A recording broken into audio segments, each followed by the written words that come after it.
afternoon, everyone. This is Tony from our Alabama Homestead. I want to welcome everyone to my channel. I know that many of you have come from my other main channel to see what we're doing here, and obviously know that we are Canadians, that we have now purchased a property in Alabama and started a brand new venture for us in our senior years. And I guess some of you would be wondering, why would you be doing this now? Shouldn't you be kicking back or thinking about slowing down and doing nothing? It isn't in our nature, I guess. So let me see if I can go back and explain how we got here, why we're doing what we're doing, and hopefully you'll stick around and come back again and watch more videos as time goes on. To start at the beginning, I think it was approximately 10 years ago, I don't have the exact date or time, but there was a firm that was looking for some work to be done in Canada. And they found Mark, and he did the work for them. And they were quite happy with the results of that. And then there was a little bit of socializing that went along with that while they were up here in Canada. So when they went back down south, at one point they invited Mark down to the range and for the weekend. And I said, you know, Mark came to me and he says, we've been invited down, you know, would you like to go? I'd really like to go. And I said, well, I'm not really interested in going to the range. It's not along my, it's not something I would enjoy, I didn't think. But he said, oh, you know, please, let's go. I will take you to an antique shop if you want, you know, so that we're doing something that I wanted as well as something that he wanted. It wasn't all just one-sided. So I agreed to go. Now, Mark did take me to an antique shop, and it was interesting. I think I bought some little thing, nothing special, and I still have it here. And I did go to the range with Mark, you know, rather than being left behind in the hotel room. I thought, well, okay, I'll go to the range with him and see what this is all about. And I was actually pleasantly surprised. It was not at all what I thought it would be like. It was more of a social event.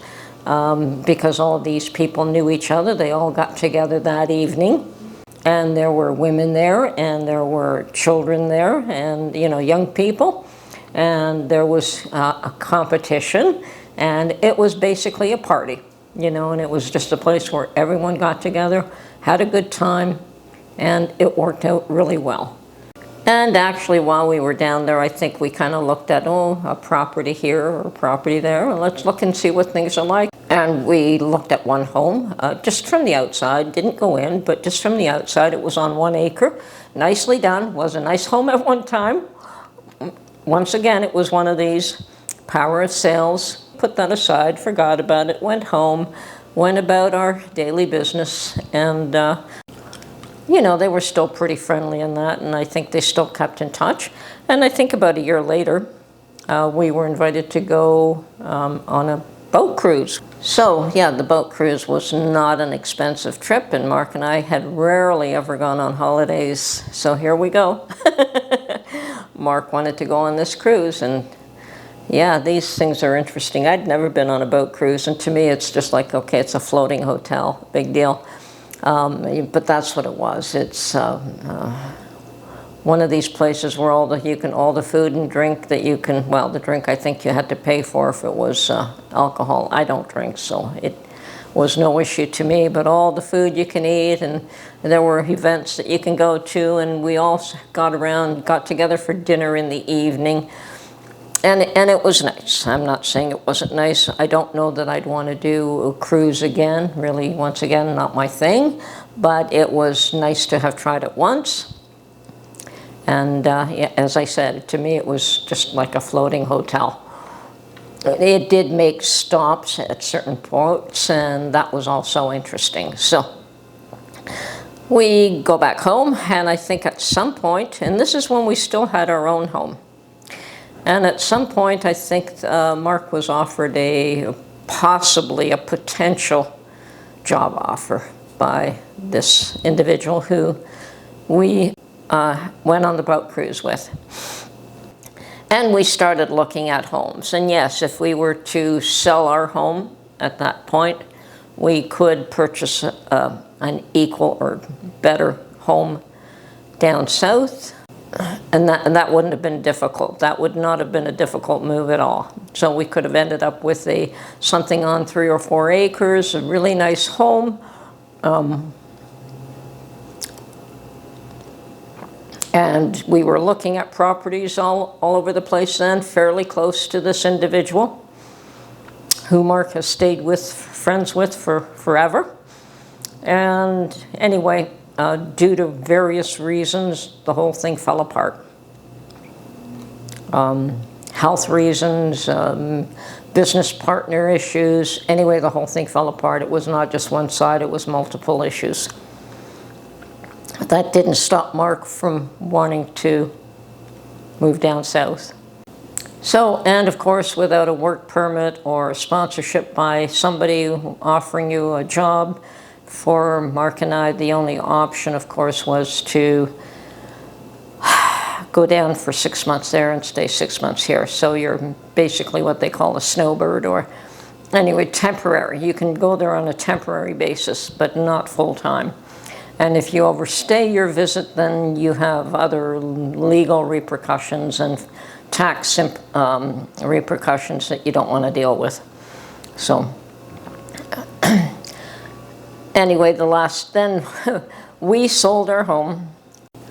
I gave up the little businesses that I had. I had soap business and a quilting business, and you kind of needed some space for both of those.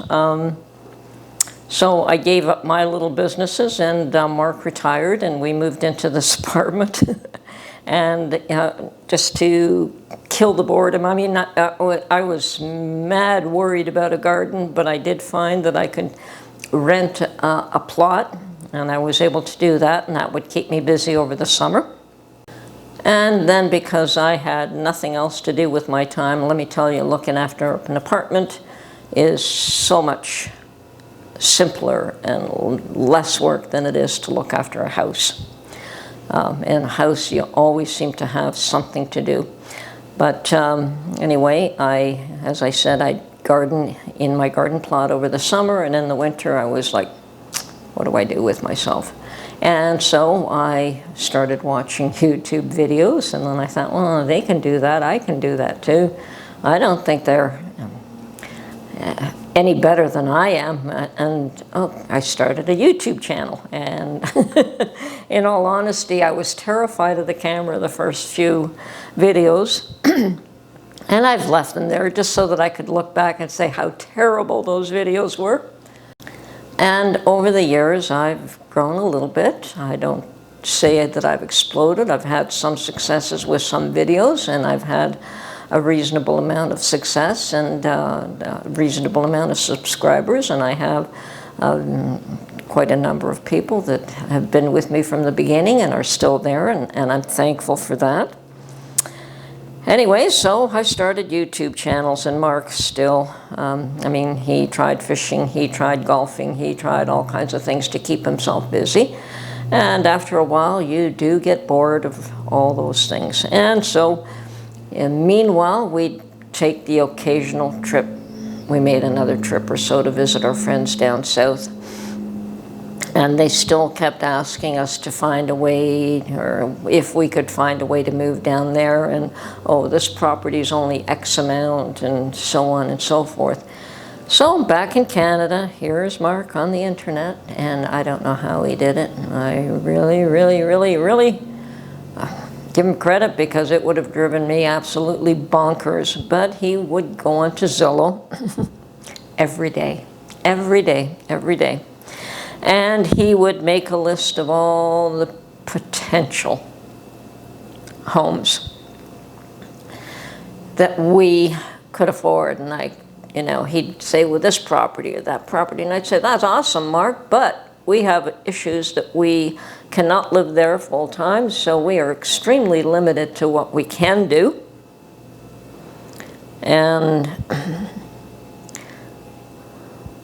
to me, there was no point in just buying a little tiny house in town someplace. It was the same as living here. In many respects, it would have been exactly the same, except that you're over there. So with the criteria that I had in mind, I figured if we were going to buy a property down south, I wanted land minimum 3 acres. Minimum 3 acres. I wanted to be able to have some room to grow. And wooded would be nice. I didn't want, and neither did Mark, he didn't really want farmland, you know, flat farmland. We both liked the idea of some wooded acreage, mostly so that you don't have to look after it. You just look after the acreage around the house, but the rest of it you can let grow wild, and that would be fine.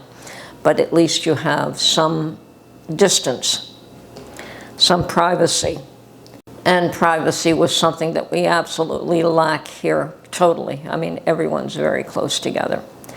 So anyway, Mark would look on Zillow daily. He'd spend hours, and he would come up with, you know, 1, 2, 3, 4, 20 houses, 20 potentials in various states. It would be Arkansas, Mississippi, Alabama, Tennessee, Georgia, Kentucky. I think those were the ones that we were looking at. And the first one that we ran across that we really liked was in Alabama. Mind you, after Mark made this list, we would try to determine that we would take a run down to the U.S. and actually look at some of these houses in person so that we can say, at least look on the outside of them. And we would say no for this one because of whatever.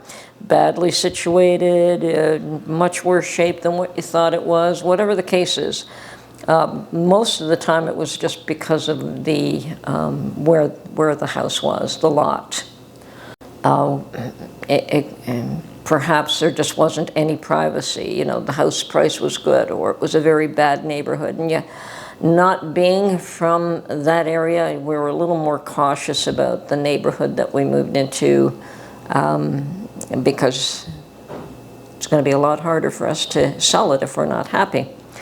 So, we'd go down, we'd look at probably about 8, 10 houses, whatever we could do, and poor Mark would drive from house to house, from state to state. It was exhausting, but that's what he wanted to do. And maybe you'd end up with one, maybe you'd end up with none, maybe you'd end up with 3 potential, but most of them were written off, and his attitude there was, rather than dragging a real estate agent out to see a house that you were going to write off before you even went in there, you take a look at it yourself a little bit and try to get a feel for if that neighborhood, if that house was the way it was represented on Zillow. Now, we did find a house that we really liked, and it was a big house. It was not a small house, and it was on 10 acres. And we finally decided to call an agent to take a look at this house. And let me tell you, everything was wrong with it. All the windows need to be repaired. It was a beautiful house at one point, but it had an awful lot of issues that needed to be looked after. Neighborhood was great. It had more issues than I figured that we could handle, especially because of the size of the house. But once we were shown the house, Mark wanted to put in an offer, and my attitude was, okay, but I'm only going this high. And it was a lowball offer. And I'll have to give those real estate ladies a lot of credit. At first, they were a little concerned about who we were, because just a phone call from some strange people from Canada wanting to look at a house can sound pretty strange. But we went to their office, gave them our identification, they showed us the house, and we did put in an offer. So in the meantime, they did get other offers. They did get multiple offers on that place, but they didn't rush to tell us no. So I think they were still considering our offer, but in the end, somebody else was willing to pay a whole lot more than what we were. So perhaps they played that guy up a little higher by having our offer, but I was not willing to go up any higher because I knew how much that property would take. We went back to Canada, and the agent would occasionally send an opportunity. This house is available, that house is available. So they kept an eye on properties that they thought we might be interested in while we were back here. Meanwhile, Mark did his thing again where he was looking at more properties on Zillow, and we found another property in Arkansas that we really liked. So there we got to know a different real estate agent, and anyway, that one, I don't think we even put an offer in. It was just a little too high for to feel comfortable. It was a nice home. Definitely a nice home, would have been very nice. But here we go again, we're back in Canada. Now we have another real estate agent that we can work with that got to know us. This one was a fellow, so he was not as uncomfortable. And Arkansas is beautiful. I mean, we looked at places in Mountain Home and a whole bunch of places in Arkansas that were lovely homes, lovely areas. It's, the Ozarks are amazing, so it would have been nice to have a home there as well. And in the end, I think that Alabama and Arkansas were the two states that we looked at. And of course, Mississippi was not out of the question, considering we had a friend there as well.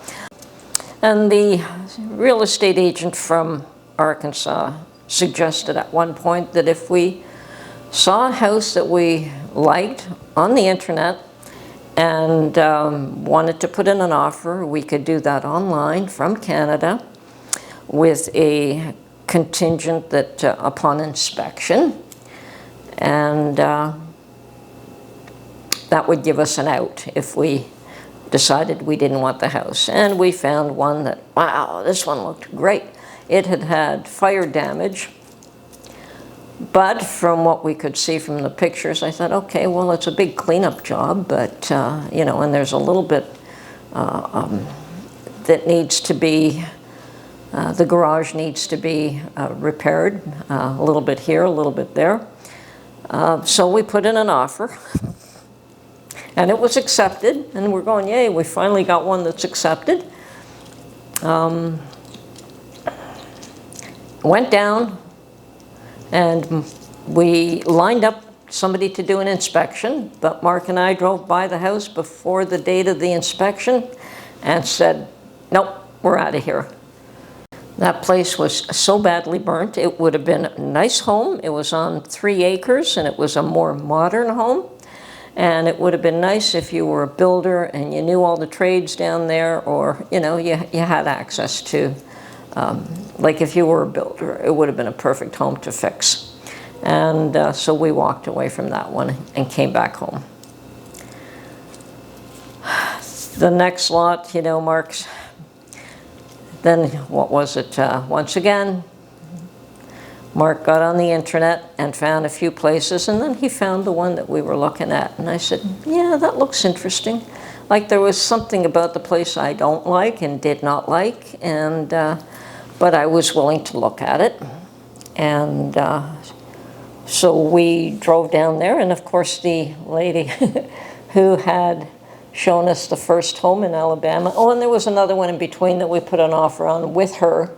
So she put 2 offers in for us that both failed, simply because we were not willing to, was it 2? 1, 2? Yeah, 2 that failed and 1 that we decided against totally. That she showed us 3 homes altogether before this one. And anyway, we found this one, and it was not in her area. She was up more northern Alabama. And so contacted her and said, you know, Mark and I have found this home. We're in Alabama.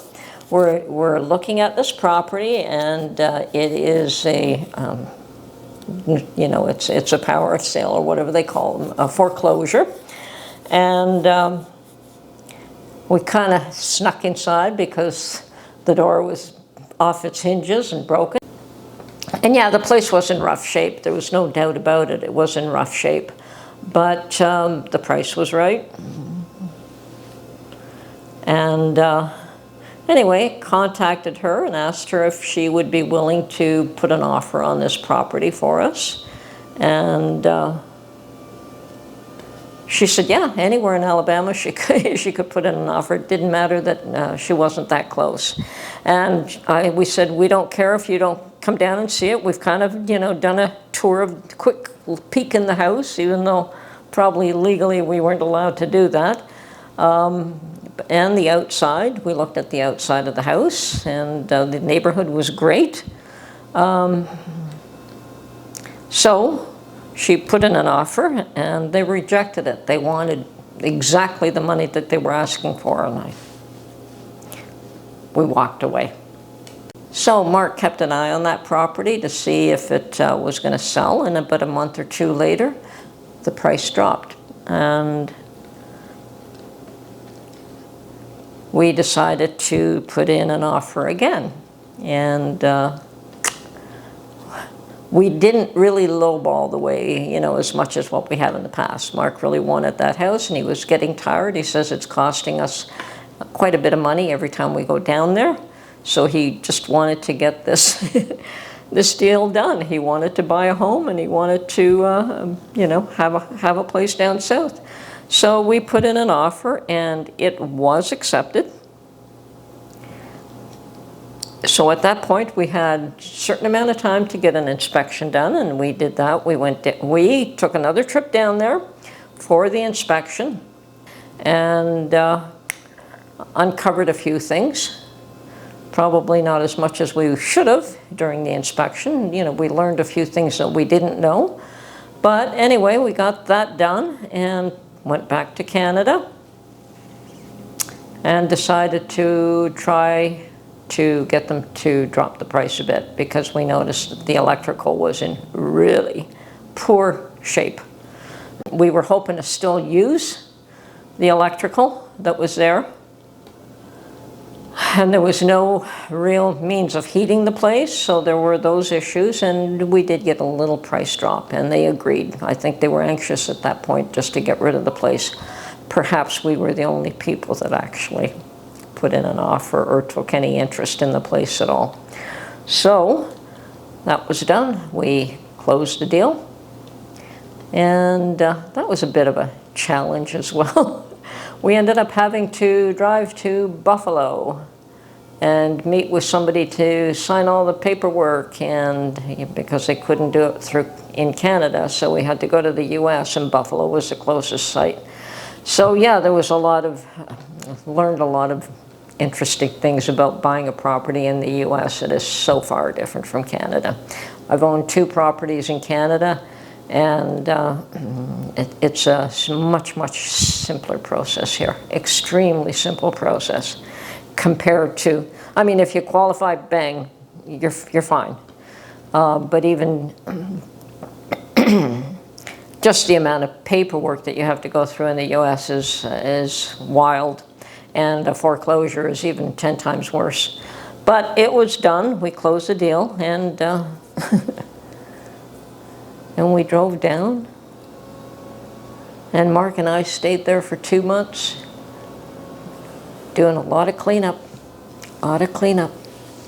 and finding out that there was more issues than we had known about, even though we'd had an inspection.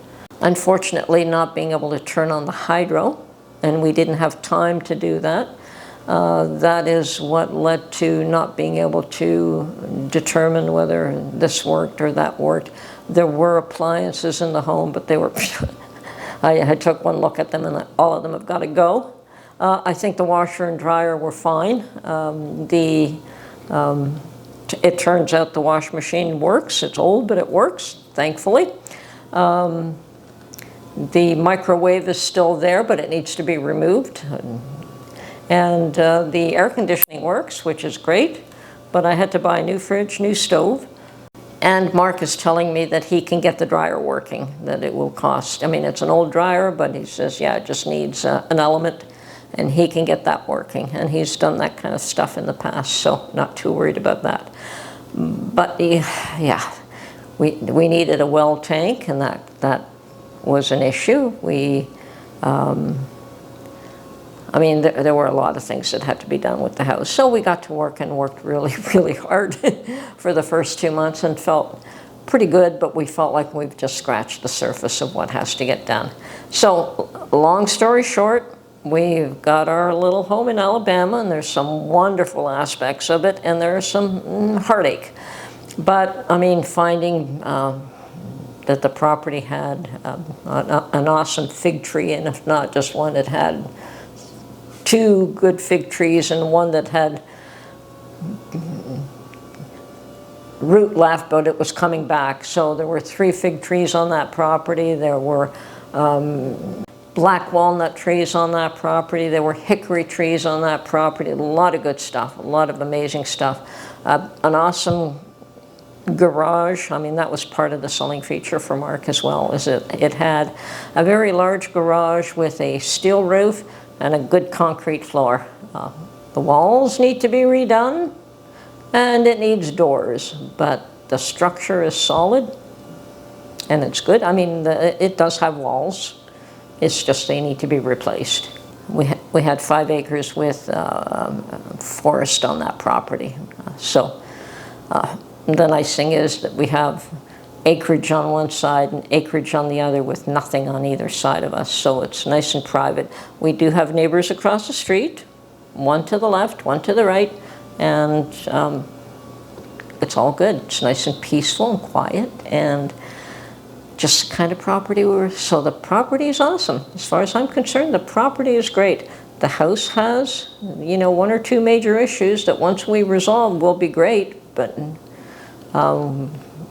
it does have its issues. So, as a matter of fact, the real estate agent was a little afraid to have us see the inside of the home. He didn't know that we'd already snuck in there. He was terrified that we would back out after seeing the inside of the home. But, you know, it comes down to what can you afford? How much work are you willing to do?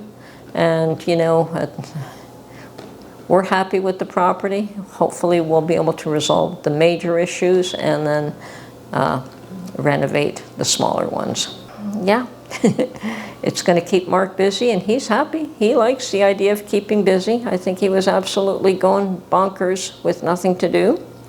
I was okay. I had my YouTube channel that was keeping me somewhat occupied, and I'll continue that. And I will certainly do everything I can to help him, but he's going to be taking the lead in our renovation projects. Anyway, that's our story of how we got here. Hope you found that interesting, and I know each one of you will have your own stories of how you got to where you got in life, but we don't intend to sell this place. We intend to fix it up and make it ours. Have no intention of renting it. But you never know what life brings. So this is going to be our Alabama homestead, and perhaps someday, well, we'll see what happens. Right now, it's our Alabama homestead. So glad you're here to come on this journey with us. Talk to you soon. Bye for now.